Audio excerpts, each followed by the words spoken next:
Welcome to Samba Samba. Enjoy the video. In this video, I will show you how to tie a United Airlines scarf with elegance and ease. Let's start by taking your beautiful scarf and folding it lengthwise. You'll want to create a neat, long strip about 3 to 4 inches wide. Once folded, gently drape it around your neck, making sure one end hangs a little longer than the other. This initial step sets the foundation for a perfect knot. Now that your scarf is draped, let's form the basic loop.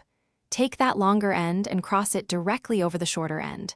Then, bring the longer end up from underneath and through the loop that's formed around your neck. Pull it gently, but don't tighten it too much just yet. We're aiming for a comfortable, loose knot right at the front, ready for the next step. To secure your scarf with a polished finish, take that same longer end and wrap it around the shorter end one more time.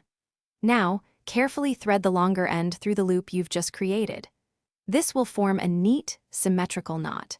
Gently adjust the knot, sliding it up or down until it sits perfectly at your collarbone, ensuring it's snug but still comfortable for all-day wear.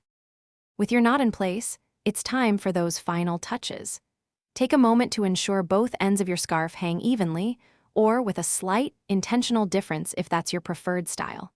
Smooth out any wrinkles or creases to give your scarf a crisp and professional appearance. This classic knot is incredibly versatile and complements various uniform styles, adding a touch of sophistication to your look. Thanks for watching. Consider subscribing if we helped you.